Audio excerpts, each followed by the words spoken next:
s'il vous plaît, vraiment, même si vous pouvez vous asseoir, comme vous êtes déjà levé, ça va.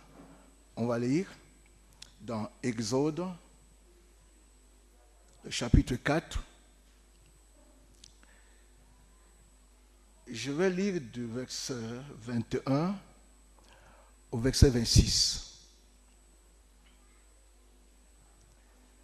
L'Éternel dit à Moïse, en partant pour retourner en Égypte, vois tous les prodiges que je mets en ta main. Tu les feras devant Pharaon. Et moi j'endurcirai son cœur, et il ne laissera point aller le peuple. Tu diras à Pharaon, ainsi parle l'Éternel. Israël est mon fils, mon premier-né. Je te dis, laisse aller mon fils, pour qu'il me serve. Si tu refuses de le laisser aller, voici, je ferai périr ton fils, ton premier-né. Pendant le voyage, en un lieu où Moïse passa la nuit, l'Éternel l'attaqua et voulut le faire mourir.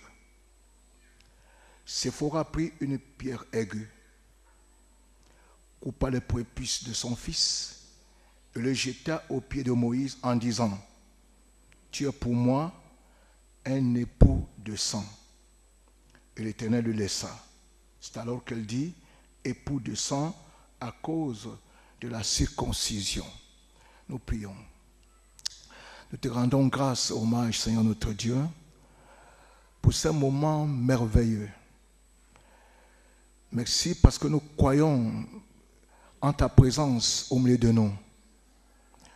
La manière que tu es en train de conduire ces instances nous convainc que le Saint-Esprit lui-même est le véritable conducteur de cette réunion. Restez donc avec nous, nous avons vraiment besoin d'apprendre parce que tu nous appelles des disciples. Il est écrit dans ta parole que tous seront enseignés de Dieu. Bénis donc tous tes enfants et reste avec nous comme nous te prions avec foi au nom du Seigneur Jésus-Christ. Amen. Vous pouvez vous asseoir.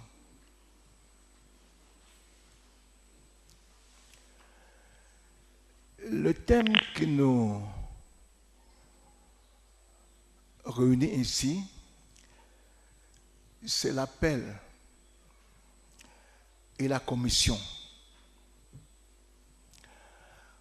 Comme les premiers intervenants l'ont si bien dit, et avec beaucoup plus de clarté, avec beaucoup plus d'emphase. Moi, je crois que un appel, on ne l'invente pas. On ne le ramasse pas en cours de route. L'appel est inné dans l'homme. C'est quelque chose qui est là. Et comme nous disons souvent, c'est des valeurs que Dieu dépose dans l'homme. Et à un certain moment, il peut ne pas le savoir.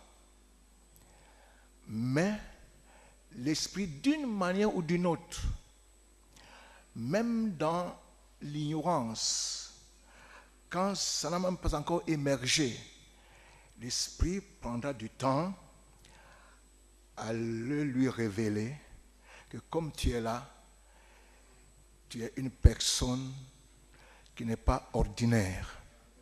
Tu es une personne particulière. Tu as des choses que j'ai cachées en toi. Je vais vous donner un témoignage. C'était en 63. Je faisais encore l'école primaire, bien sûr. Je ne sais pas, peut-être le cours élémentaire 1 ou élémentaire 2, quelque chose comme ça. Pendant la récréation, on était en train de jouer au football dans la cour de l'école. On avait un enseignant là, bien, on disait qu'il faisait la cartomancie ou la chiromancie, quelque chose comme ça. Ça dit, hein? Oui, la cartomancie. Il faisait la cartomancie. Alors, il venait à passer par là où nous, on était en train de jouer. On était beaucoup d'élèves, des garçons. Il dit, hé, toi, toi, viens. Mais toi, c'est qui?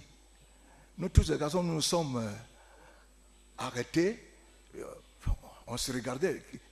Il me pointe du doigt, toi, viens. Je m'amène vers lui. Il me dit, donne-moi ta main.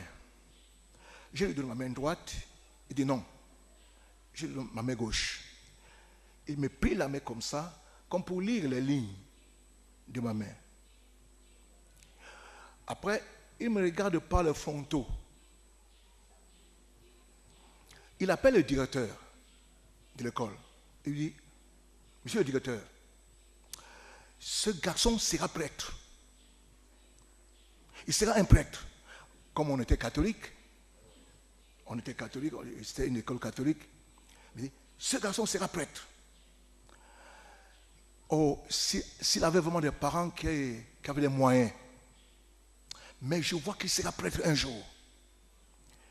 Après, il me dit, tu seras quelqu'un, mais pas dans ta jeunesse. Il me dit, mais si tu vas loin, les gens t'aimeront beaucoup. Mais dans ta propre famille, on ne t'aimera pas. Personne dans ta famille ne t'aimera. Mais loin là, les gens vont beaucoup t'aimer. Comme j'étais petit, ben le soir quand je rentre à la maison, ben j'en parlais à mes parents. Mon père vivait encore. Et ma maman, je leur ai dit ça, ce que le maître m'a dit. Et j'ai terminé l'école au village, je viens ici, on a fréquenté ici. Là, c'était en 69. Je croise un certain monsieur dans l'enceinte du collège. Je croise un certain monsieur. Et on se dépasse de quelques 5 mètres. Il se retourne. Il me dit, hé, jeune homme. Je m'arrête. Il me dit, viens. Je m'approche de lui. Ça passe ce qu'il me dit. Donc, en tant qu'élève, peut-être moi, je pensais qu'il me donnait peut-être quelques sous. Parce que vraiment, j'avais faim aussi. Alors, au lieu de me donner de l'argent, il me prend par la main, mais il me regarde par le fronton. Il me dit, mais tu seras prêtre, hein? 6 ans plus tard. Il me dit, tu seras prêtre. Il répète mot par mot. Tu seras aimé, mais pas. Les gens de ta famille ne t'aimeront pas. Mais si tu vas loin, on t'aimera beaucoup. Et tu seras quelqu'un. Mais pas dans ta jeunesse. C'est-à-dire avec la même ponctuation. C'est pour dire que c'est des choses que Dieu dépose. Un potentiel que Dieu dépose dans l'homme. Lui-même peut l'ignorer pendant longtemps. Mais il recevra toujours des témoignages du monde spirituel. Que ce soit, même les démons peuvent témoigner que celui-là, c'est quelqu'un. Le témoignage du Saint-Esprit aussi. Si nous étudions très bien dans la Bible, nous voyons que quand quelqu'un est appelé, il y a 7 témoignages bibliques qui doivent rentrer en ligne de compte pour confirmer que cette personne a un appel divin. Parce qu'il n'y a pas un appel qui commence d'une manière fortuite comme ça, hasardeuse comme ça. Non, c'est un appel divin. C'est-à-dire ton appel doit avoir des origines divines. Voilà pourquoi ça ne pourra jamais échouer. Non, ça ne peut pas. Il n'y a personne, il n'y a pas assez de démons en enfer ni dans ce monde qui peuvent se mettre sur le chemin de ce que Dieu a déjà arrêté. Les valeurs, le potentiel que Dieu a déposé en toi. Mon ami, ça ne peut pas échouer. Non, ça ne peut pas. Pourquoi? Parce que c'est Dieu qui en est l'auteur. C'est lui qui en est l'auteur. Alors, dans l'appel, frère, quand on parle d'appel, je crois que Dieu n'appelle personne qu'il n'a jamais connu à l'avance. D'avance, il faut que Dieu te connaisse. Et parce qu'il y a quelque chose qui attire Dieu. C'est le dépôt qu'il a mis en toi. Et Frère Branham dit dans les événements modernes rendus par la prophétie, je crois, paragraphe 55, Frère Branham dit que quand Dieu appelle quelqu'un, il lui donne même à toi tout l'outillage qu'il faut. Il lui donne un style, une certaine manière, des capacités que lui-même ne peut pas maîtriser, ne peut pas contrôler. Parce que c'est Dieu qui en est l'auteur. Quand Dieu appelle un homme, il doit l'équiper. Il doit l'équiper. Et le premier équipement, pour moi, c'est quand Dieu appelle Moïse. Écoutez, Dieu dit à Moïse, je serai avec toi. Je serai avec toi. C'est ça le premier équipement. Voilà pourquoi j'ai beaucoup aimé ce que le pasteur Souba a dit. Le Saint-Esprit, c'est la force de tout appel. Le Saint-Esprit a été donné pour que nous puissions aller. Je n'ai jamais trop cru à quelqu'un qui me dit qu'il a le Saint-Esprit. Il est là, il ne fait rien, il ne va nulle part. Mais Jésus-Christ, il a dit à ses disciples, restez à Jérusalem, attendez, jusqu'à ce que le Saint-Esprit vienne. Et quand il viendra, alors, commencez donc à partir. Allez. Allez. Et Dieu dit à Moïse, je serai avec toi. Et le Saint-Esprit, lui, il n'est pas avec nous. Il est en nous. Il est en nous. Pour valoriser le potentiel. On ne fabrique pas ça. Ce n'est pas une imagination. Ce n'est pas une simple bonne pensée pieuse. Il y a 3 manières de servir Dieu. La première manière de servir Dieu, c'est quand Dieu appelle un homme. Dieu t'appelle. Parce que là, c'est parce qu'il sait ce qu'il a déposé en toi. Il y a un dépôt. La deuxième manière, c'est quand l'homme, à cause de ce qu'il est reconnaissant pour ce que Dieu a accompli dans sa vie, peut-être il est sauvé, il veut vraiment être reconnaissant, témoigner vraiment sa reconnaissance pour le salut que Dieu lui a donné, il peut se mettre à faire des choses. Dieu ne défend pas. La troisième manière, c'est quand les hommes, entre guillemets, ou l'Église, envoient quelqu'un. Et mes prédécesseurs ont roulé sur ça. Si c'est Dieu qui t'appelle, mais Dieu prend soin de toi. Et quand Dieu appelle un homme, et quand il l'envoie, c'est un transporteur des puissances divines. Il n'est pas là pour seulement bavarder. Non. C'est un transporteur des puissances. Comment pouvons-nous amener le monde au salut, à la délivrance, si on ne transporte pas ces puissances? Et cette puissance, c'est quoi? C'est la présence du Saint-Esprit en nous. C'est ce qui fait la force d'un appel. On n'est pas appelé. Écoutez, qu'est-ce qu'il dit? Allez et prêchez la bonne nouvelle à toute la création. Et celui qui croira, qui sera baptisé, sera sauvé. Celui qui ne croira pas, sera condamné. Pour authentifier votre appel, pour amener les gens à croire que vous êtes vraiment appelé de Dieu et envoyé de Dieu, voici.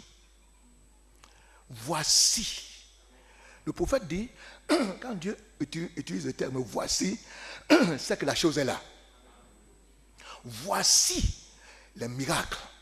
Voici les signes qui accompagneront ceux-là qui auront cru. Voici les signes. Il n'y a pas un appel, un ministère sans puissance. Il n'y en a pas. Un ministère sans puissance, ce n'est pas un ministère. La prédication de Jésus reposait sur deux éléments principaux. Un enseignement vrai. Voilà pourquoi je loue le Seigneur chaque jour dans ma vie pour ce ministère de Malachie 4 qu'il a suscité en ces temps de la fin pour nous ramener à la vraie parole.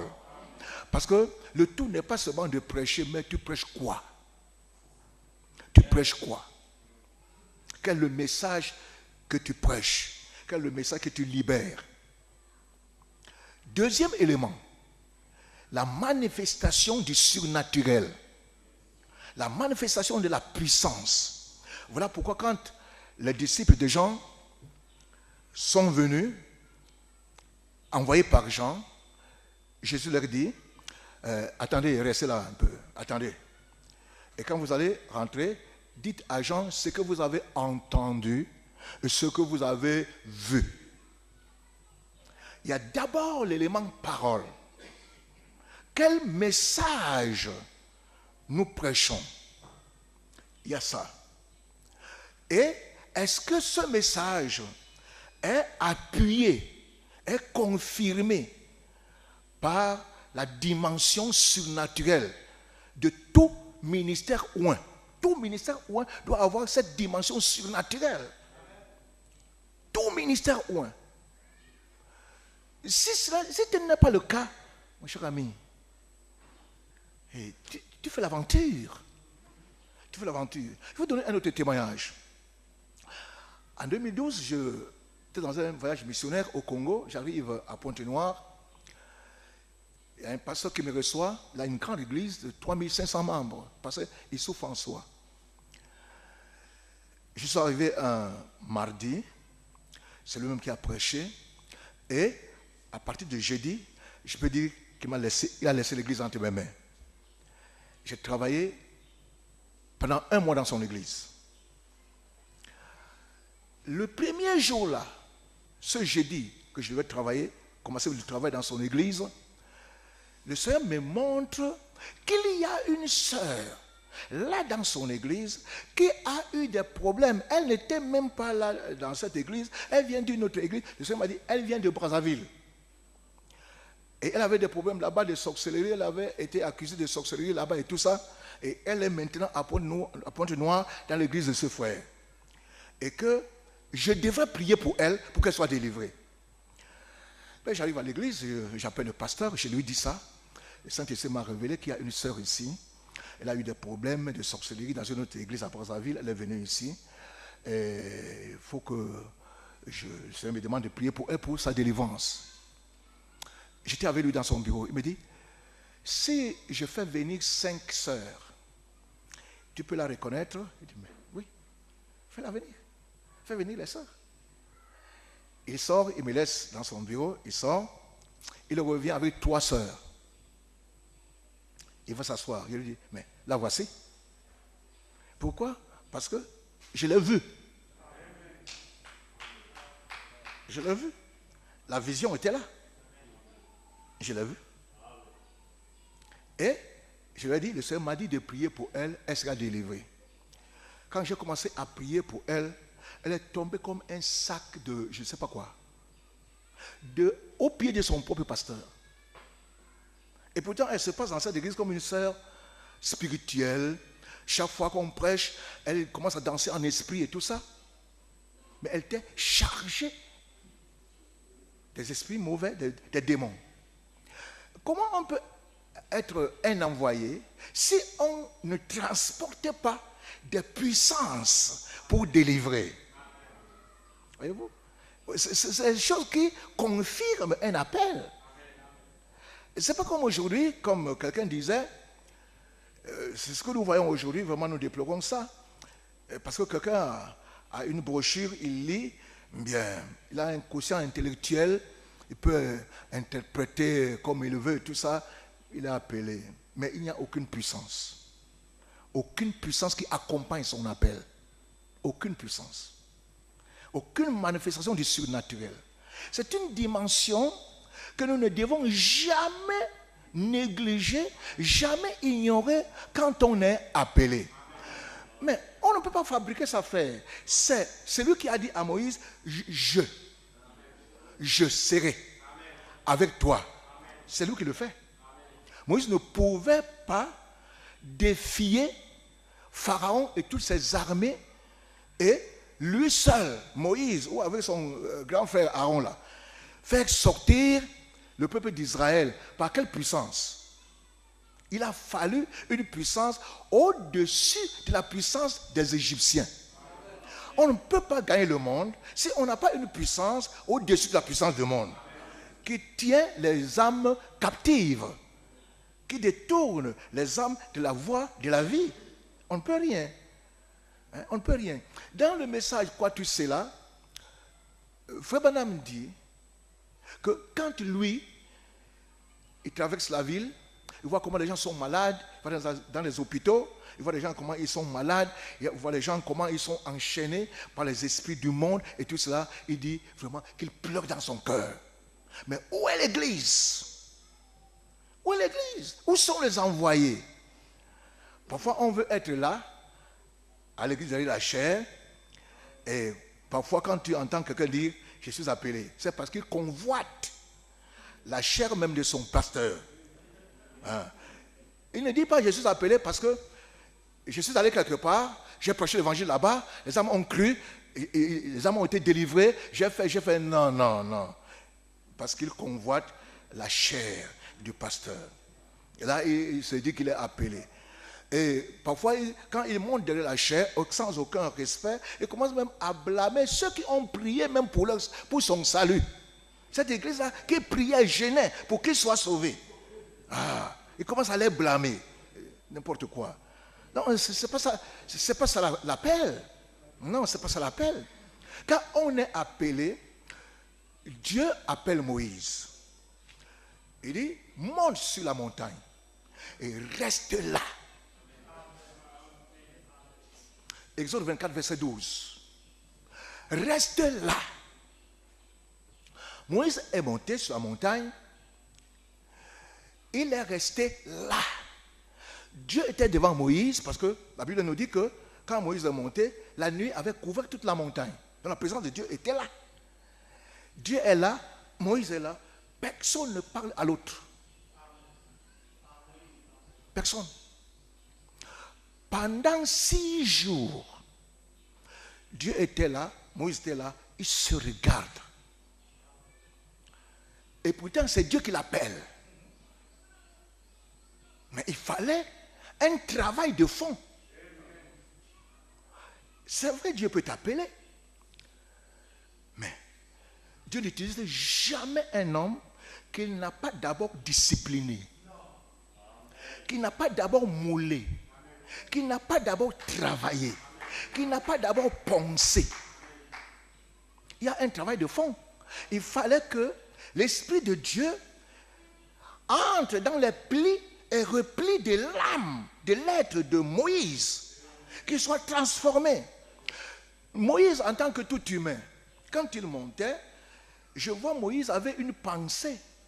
Comme Dieu m'appelle là, l'œuvre là que je vais faire là, je vais faire ça avec frère Jean, avec frère Paul, avec frère tel. Mais non. Non, ça ce sont tes idées propres à toi. Il a fallu que Moïse reste tranquille. Et que Dieu travaille d'abord Moïse. Et quand au septième jour, Dieu commence maintenant à lui parler. Il lui révèle avec qui il doit travailler. Moïse, Dieu lui dit, bien, j'ai aussi mis mon esprit dans l'homme qu'on appelle Béchaléel. Moïse a étonné. C'est qui? Il est là. Béchaléel, oui, il est là. Moi, je ne le connaissais même pas. Et j'ai encore donné mon esprit à un autre là, au Holiab. Moïse ne le connaissait pas. Mais ils étaient dans le programme. Et ce n'est qu'avec cette équipe, parce que c'est comme ça que Dieu travaille. Il y a une équipe que nous-mêmes les hommes ne devons pas former. Non. C'est Dieu qui en est l'auteur. Il te dit, rapproche-toi de tel. Et alors, parce que, frère, il n'y a rien qui soit plus fort dans ce monde que l'unité. Mais vous ne pouvez jamais avoir l'unité si vous n'avez jamais le même ADN. Jamais. Voilà pourquoi il y a un travail de fond qui doit se faire dans un homme qui se croit ou qui prétend être appelé. Moïse, Dieu l'appelle. Il a retrouvé là-bas, au désert de Madian. Ben, Dieu lui est apparu. Dieu a parlé avec lui. Dieu lui dit, maintenant sur le temps que tu retournes en Égypte, accomplis alors ta vocation, ton appel. Et Moïse traite avec Dieu là, très bien. Mais avant même d'envoyer Moïse, Dieu lui fait faire l'expérience du surnaturel et de la nouvelle naissance. Il lui fait faire l'expérience du surnaturel. Il lui dit, qu'est-ce que tu as en main? Il dit, ah, mais ça c'est un vieux bâton, et il n'y a rien là. Je lui dis, ah bon? Mais jette un peu ça en terre. Quand Moïse jette ça en terre, ça se transforme en serpent. Pourquoi? Le problème de l'Égypte était un serpent. Il fallait un serpent qui puisse avaler la puissance de l'Égypte. Et Moïse même, Dieu lui révèle une chose. En tout cas, même dans le Nouveau Testament, Dieu nous révèle ça, que le serpent derrière que Moïse a élevé au désert, Dieu l'identifie à notre péché. Notre péché, c'est qui? Jésus. Il devint notre péché. Il ne devint pas pécheur, mais péché. Donc c'est lui le serpent là qui a avalé toute la puissance de l'Égypte. Toute la puissance de l'Égypte. Et quand le serpent de Moïse avale les serpents de l'Égypte, toute l'Égypte était déjà finie. Fini. Il n'y avait plus rien en Égypte. Parce que toute l'Égypte était déjà dans le bâton. Et le bâton, c'était dans la main de Moïse. Et le bâton là, comment Moïse peut-il tenir ce bâton là? Où il y a des puissances. Parce que quelque part, Dieu appelle même ce bâton la verge de Dieu. Donc c'est le bâton de Dieu. Comment Moïse va-t-il tenir ce bâton avec une main naturelle?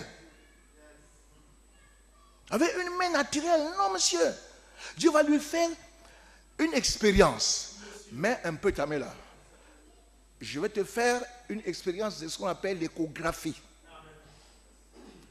Te montrer l'état même de ton cœur. L'état de ton cœur, ton propre cœur là. Il retire un peu. Quand Moïse a regardé, il allait tomber. Donc c'est comme ça que moi-même je suis. Oui, c'est comme ça que tu es. C'est comme ça que tu es. Mais quand Dieu appelle quelqu'un, il doit d'abord le changer. Il le transforme. Remets ta main, il met la main, retire, Ah, tout est transformé. Maintenant, tu peux tenir le bâton. Alléluia. Le mal que nous avons aujourd'hui dans ceux-là qui disent qu'ils sont appelés, ne sont même pas nés de nouveau. Comment Dieu peut-il donner le Saint-Esprit à un homme qui n'est pas né de nouveau? Ils ne sont pas nés de nouveau. Non. Et vous savez, quand vous ratez ça à la base, vous n'allez plus vous retrouver. Vous n'allez plus vous rattraper. C'est ça le premier pas. La nouvelle naissance. Un changement de fond en comble. Voilà pourquoi nous avons toutes sortes, tout type d'appelés aujourd'hui. Les gens qui ne sont pas nés de nouveau. Voilà pourquoi quand Moïse, bien, Dieu l'envoie donc, il dit, bien maintenant tu dois rentrer. Il va voir son beau-père qui était même encore son patron. Il lui dit, je veux maintenant rentrer. Il n'y a pas de problème. Il prend sa femme, il prend ses enfants, il met sur une ânesse. Bien, ils sont sur la route pour l'Égypte. Il va accomplir la commission. Et arrivé à un caravansérail, à un endroit où on se repose, où on peut manger pour se restaurer, c'est comme l'église. C'est comme l'église. L'église, c'est un caravansérail. Nous sommes ici parce qu'on doit nous nourrir, le trajet est long. Et nous devons toujours être ressourcés. Voilà pourquoi nous venons ici pour manger. Manger. C'est là même que Dieu l'attaque. Dieu tombe sur lui. Il le roule en terre. Moïse veut mourir. La femme, elle ne comprend plus rien. Mais mon mari, c'est quoi? Dieu a attaqué Moïse. Pourquoi? Moïse est sur le chemin du devoir. Parce que pour lui, il faut servir à tout prix. Il faut servir à tout prix. Comme je suis appelé là, il faut que je serve à tout prix. Mais servir comment? Monsieur, quand on est appelé, il y a des choses on doit soigner sa relation avec Dieu. On arrange des choses. Soigner sa relation. Comment tu peux servir un Dieu que tu ne connais pas ou que tu connais mal? Comment peux-tu servir un Dieu tu n'as pas une bonne relation avec lui? Il y a des héritages et des faux héritages. Des choses que tu n'as jamais traitées. Ton passé te suit toujours. Mais comment tu peux servir Dieu? Voilà pourquoi, frère, Dieu a attaqué Moïse. Il allait le tuer. Mais la femme a compris. Moïse a un enfant incirconcis. Et pourtant, il est de la descendance d'Abraham. Dieu avait dit à Abraham que tout bébé mâle qui naît dans ta postérité, 8 jours après, on doit le circoncire. Alors là, il est inclus dans l'alliance. Mais toi, tu vas accomplir la mission avec un enfant incirconcis. Un enfant incirconcis. Ton cœur incirconcis. Combien d'incirconcis nous ne traînons pas aujourd'hui? Incirconcis. Même s'il met 10, 30 ans dans le service là, son passé va le rejoindre. Son passé va le rattraper. Et vous saurez que il n'y a rien là. Il n'y a rien. Il y a beaucoup de personnes qui sont des serviteurs de Dieu aujourd'hui parce qu'ils ont un quotient intellectuel. D'autres parce qu'ils ont des moyens financiers. D'autres parce que par un concours de circonstances. Mais si vous observez les actes qu'ils posent, vous savez, l'œuvre de Dieu, c'est quoi? Selon moi, selon ce que le Saint-Esprit, lui, il me dit, l'œuvre de Dieu, quand Dieu t'appelle, c'est pour insuffler la vie de Christ dans les âmes mortes. Parce que l'esprit de Christ, c'est l'esprit de résurrection. Tu produis la résurrection, tu les vivifies. Et parce que c'est ce que la Bible nous dit, que Dieu souffla dans les narines de l'homme qu'il avait formé. Il y a aussi cette dimension. Être formé. Être formé. Pas forcément d'une manière formelle, mais même d'une manière informelle. Ça veut dire qu'il n'y a personne qui peut réussir, même dans la vie courante, frère. Encore moins dans le ministère, s'il n'a pas un mentor. Non. Non, c'est compliqué. C'est compliqué. Tu sors du néant comme ça, tu dis, je vais, monsieur, tu n'iras nulle part. Tu n'iras nulle part. Même du temps de Jésus, c'est lui qui avait dit à ses disciples, il les a trouvés là au bord de la mer là. Il dit à l'autre, suis-moi. Il va là au bureau, il trouve Lévi, suis-moi. Donc, tu suis quelqu'un. Tu suis quelqu'un. Tu ne peux pas réussir si tu n'as pas quelqu'un qui soit comme un mentor pour toi. Non, tu ne peux pas. Ça, c'est être vraiment orgueilleux. Et tu n'iras pas loin.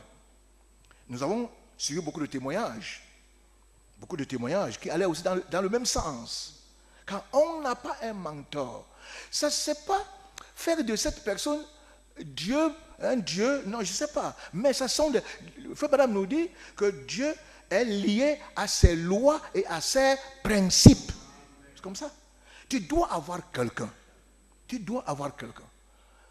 Et il peut seulement être un bon conseiller, un bon facilitateur, très bien, mais tu dois quand même avoir quelqu'un. Ça sont les principes du royaume de Dieu. Tu ne peux pas évoluer comme ça si tu n'en as pas. Donc, mes chers amis, comme je disais, vraiment, je ne veux pas être long. Je veux vraiment être bref, mais c'est pour revenir à l'appel et à la commission. D'abord, est-ce que tu as toi-même un témoignage vrai, authentique, que Dieu t'a appelé?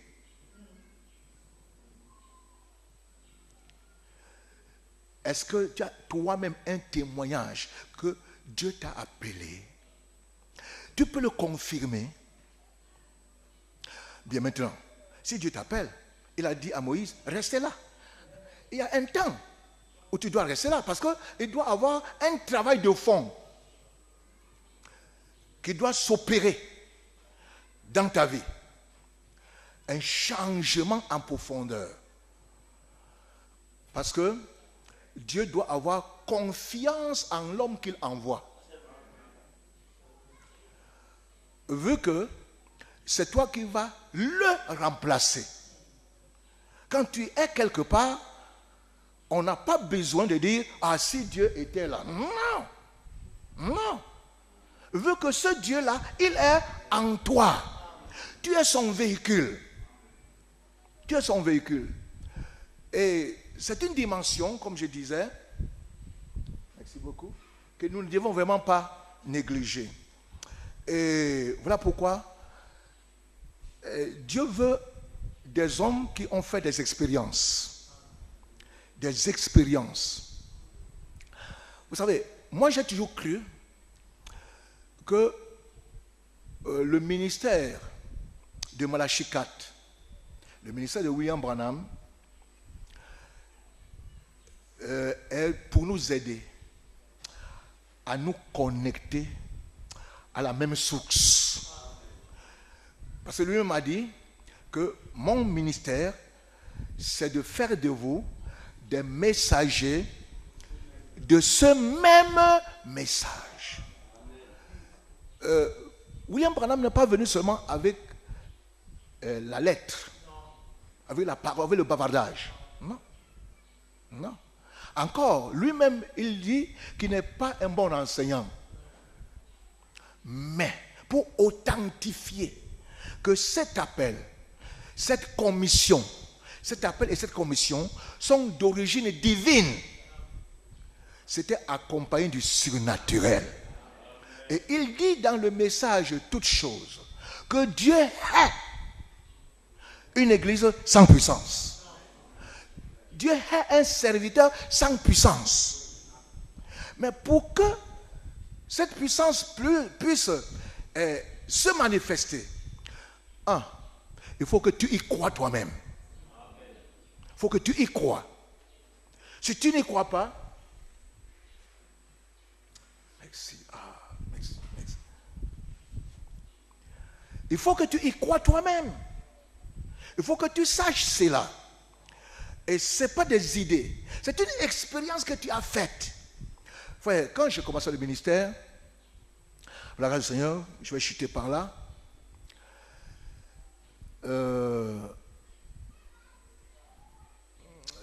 Je ne sais pas, je peux dire que d'une manière tellement si simple que je suis arrivé à connaître le message. Là où il y avait notre église mère, j'étais pentecôtiste, c'était en 1978, le 5 décembre 1978, j'ai quitté la maison des serviteurs de Dieu pour aller à la maison du pasteur, de mon pasteur de l'époque. L'homme qui m'a baptisé au nom du Seigneur Jésus-Christ, au pied duquel même j'ai reçu le Saint-Esprit. Et je trouve dans une rigole une feuille détachée d'un livre. Et ce qui attire mon attention, c'est Dieu. Donc, le papier là, ça parle des choses de Dieu, je prends. J'ai lu une belle histoire, ça parlait de Dieu, c'est vrai, et c'était paginé de part et d'autre.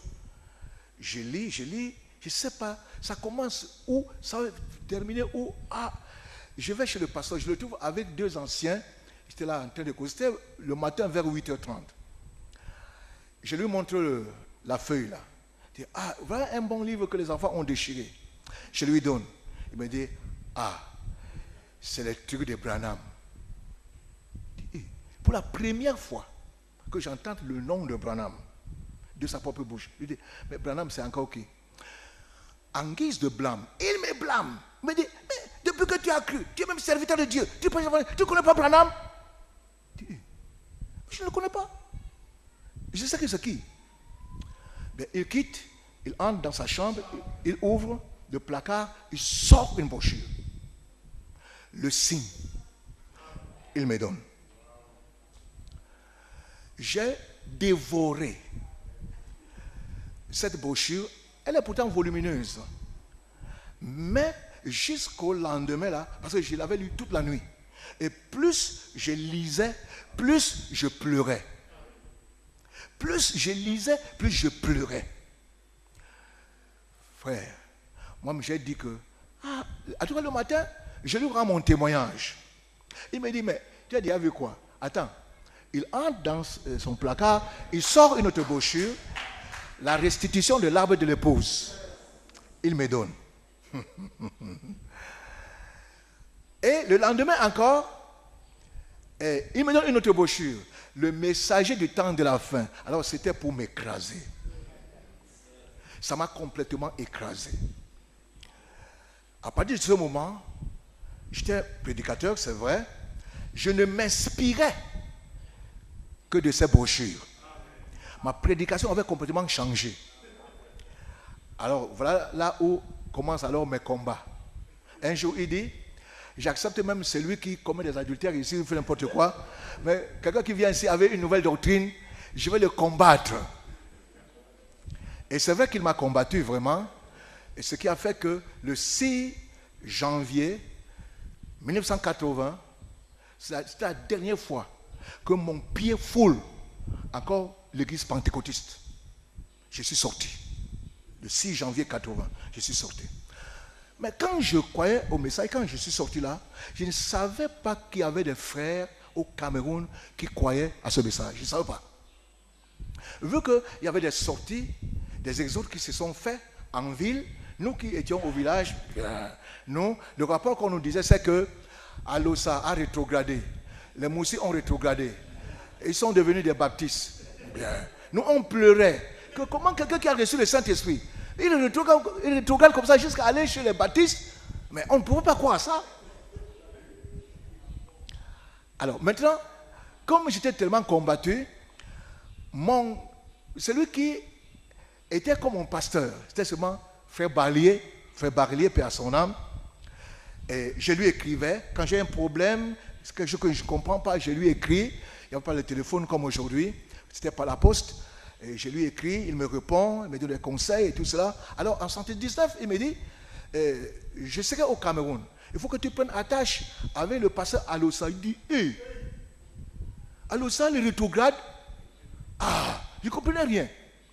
Mais Dieu a su coordonner les choses tellement qu'il y avait une tante qui croyait déjà au message.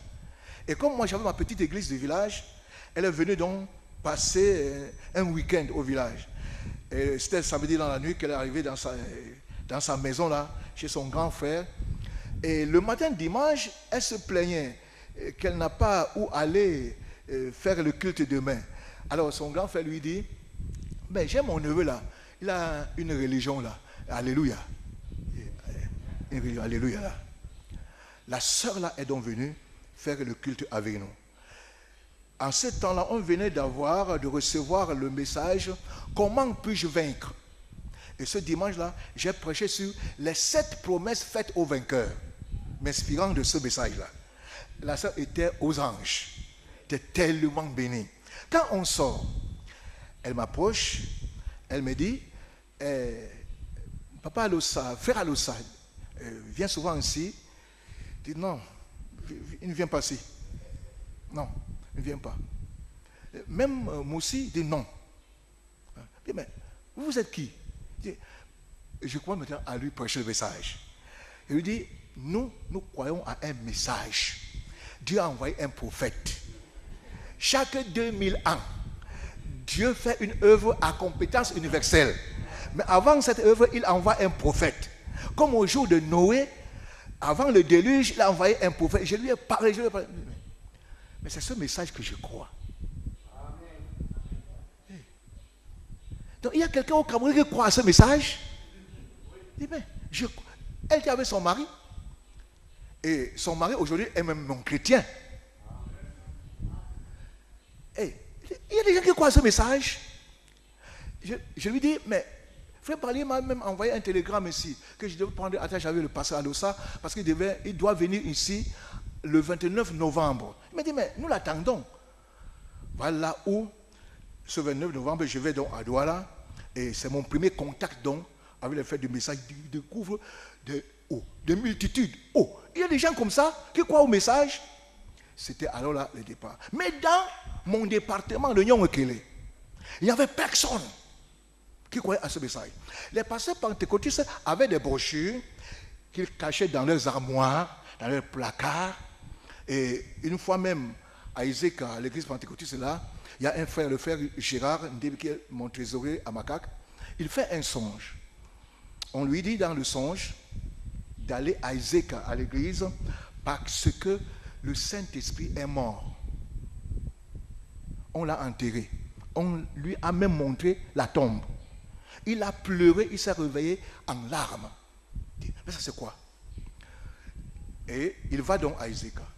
Quand il va à Isaac, il trouve que quelques 2 jours plus tôt, le pasteur de cette église avait pris toutes les brochures du message qu'ils avaient reçues, que Barrier leur envoyait. Ils avaient pris tout ça officiellement et publiquement, ils ont brûlé. Ils ont brûlé. Le frère Gérard, qui lui était à 30 km. 2 jours plus tard, le Saint-Esprit lui dit, va à Ezeka, on lui a montré la tombe. Le Saint-Esprit est mort. C'est là où j'ai compris donc il n'y avait pas la colonne de feu en 2 endroits au même moment. Jamais. Quand ce message arrive quelque part, le Saint-Esprit se retire des églises pentecôtistes, pour ne parler que de ça. Et avec l'avènement du message, le Saint-Esprit était vraiment parti, pour ne pas dire qu'il était mort, mais parti de ces églises. Il n'y avait personne qui croyait à ce message. Mais j'avais une vision. J'avais une vision. Il me souvient en 80, c'était en avril. C'était la première fois dans ma vie que je vois une vision.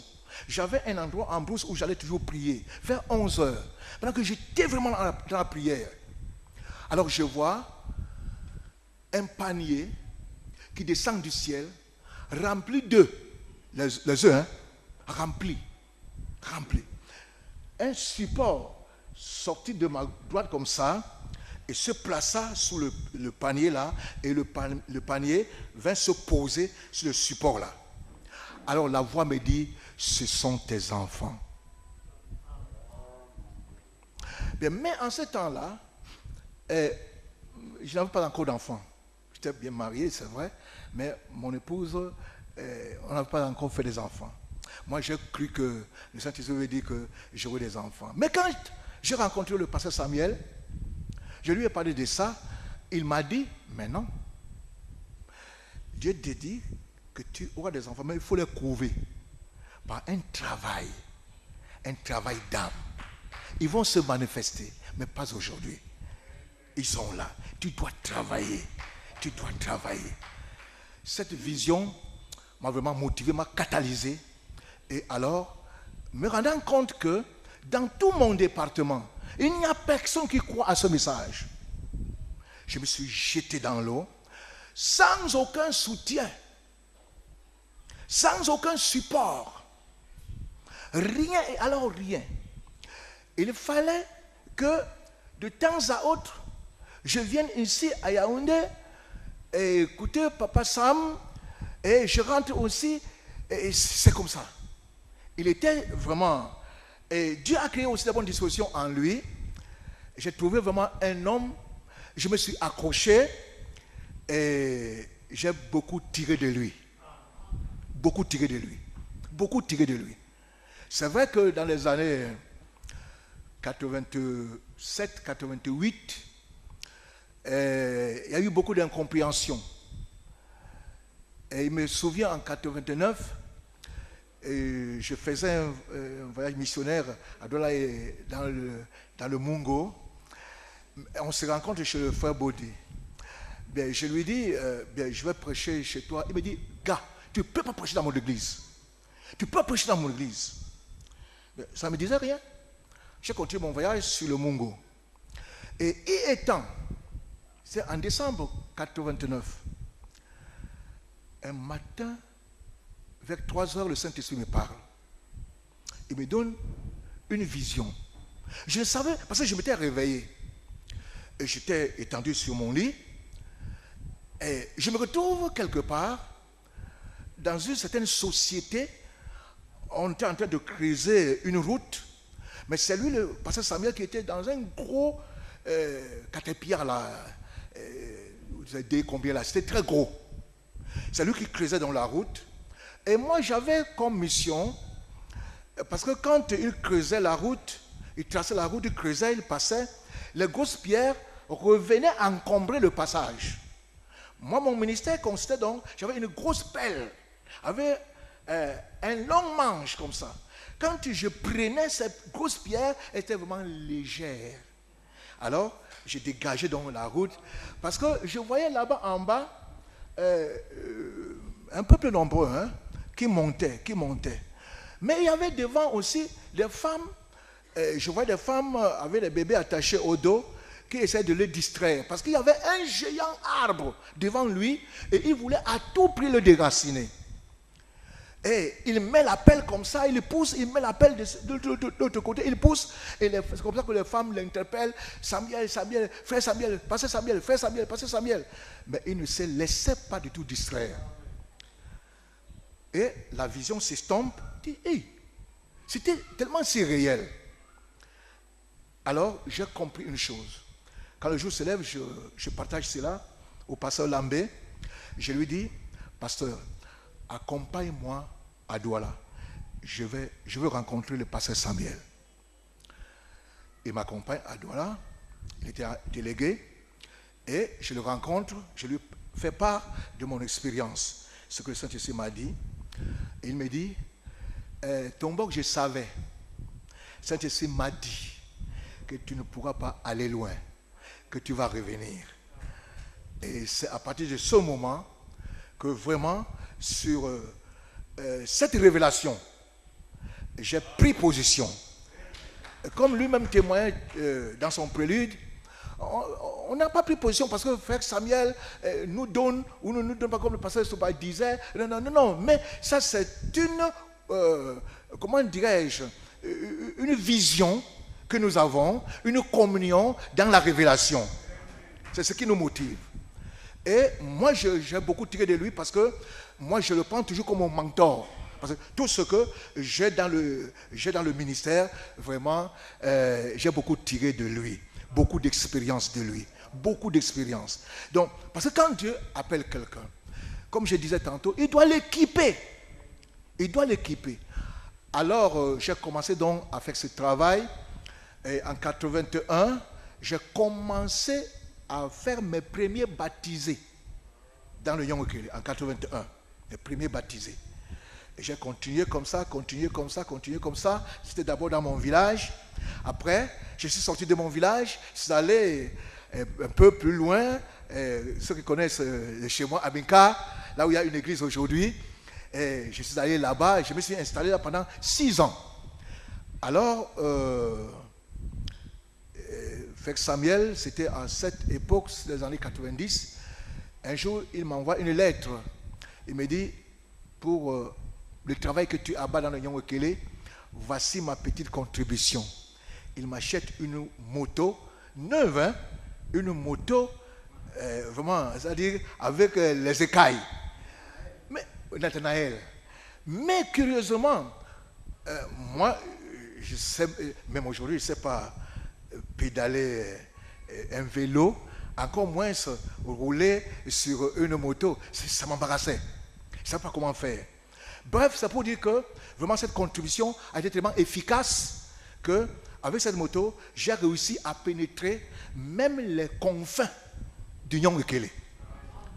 Aujourd'hui, le Young Okele a 10 arrondissements.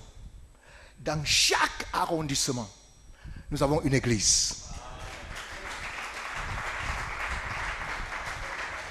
Voilà mes enfants qui sont là. Le pasteur David, tu peux te mettre debout. C'est l'un de mes fils. C'est mon assistant à Ezeka. Voilà le frère Paul Roger, qui est aussi l'un de mes collaborateurs. Lui, il est à Boumiéville. Mais on ne s'est pas limité là. En 2016, le Saint-Esprit nous dit qu'il y aura dans ce ministère une extension. On avait même placé cette année sous le signe de l'extension. Mais on ne comprenait pas. Ça va se faire comment? Mais on s'est quand même mis au travail. Et aujourd'hui, par la grâce du Seigneur, nous avons une église du côté de Lolodof. Une église du côté de Lolodof. Il n'y a pas très longtemps, on a ouvert encore une église en Simalène, une autre église en Colbison.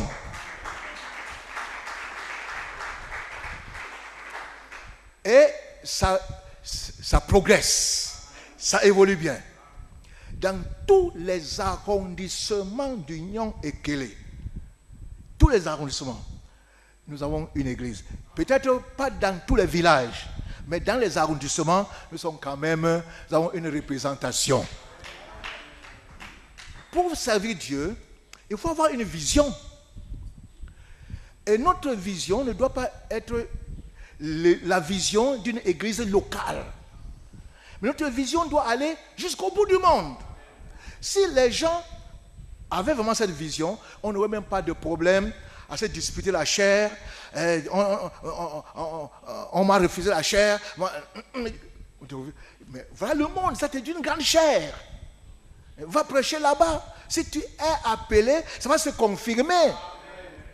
Les âmes seront sauvées, les malades seront guéris, les démons seront chassés. Un homme qui est appelé, frère, peut craindre tout, mais pas quand même le démon, pas quand même Satan. La seule personne que tu peux redouter, c'est toi-même. Voilà pourquoi Dieu voulait que Moïse comprenne ce mystère, qu'on ne se jette pas dans l'œuvre de Dieu sans avoir soigné sa relation avec Dieu. Voilà pourquoi nous avons beaucoup de blocages. Beaucoup de blocages. Dieu nous attaque. Il peut t'attaquer. Parce que tu es en train de faire l'œuvre, mais tu n'as pas soigné la bonne relation avec Dieu.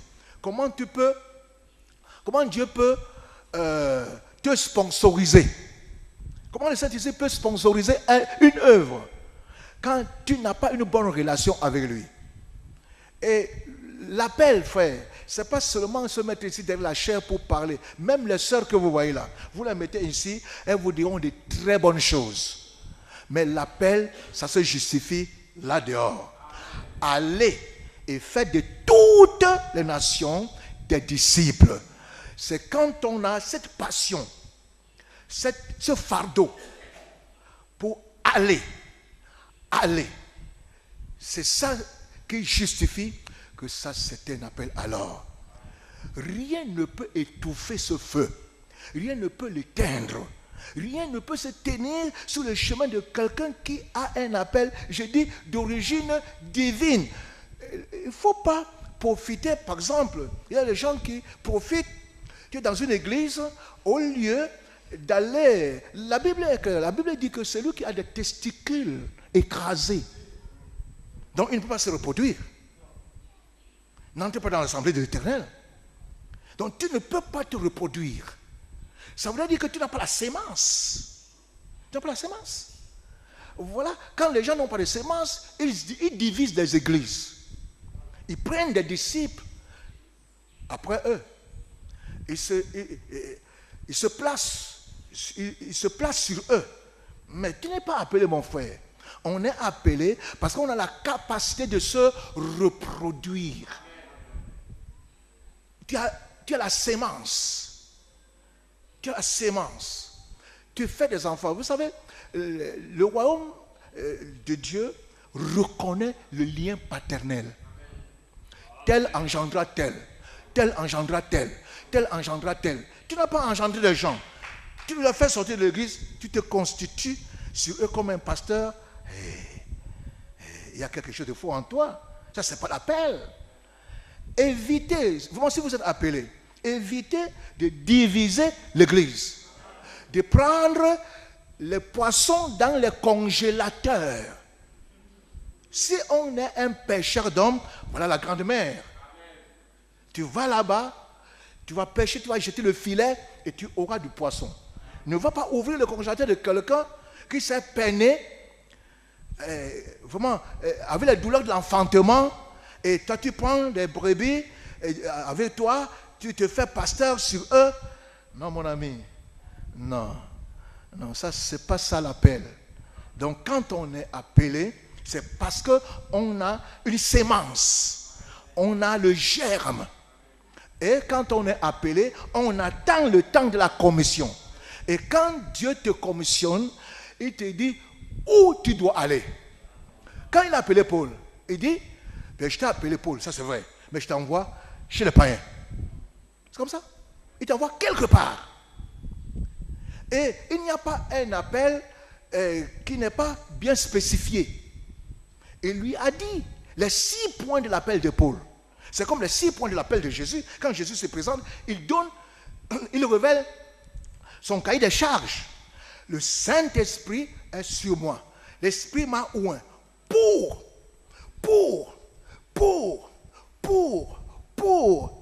Comme tu as quoi? Quel est ton cahier de charges? Il n'y a pas une commission sans cahier de charges. Tu es appelé pour faire quoi? Qu'est-ce qui se dégage dans ton ministère?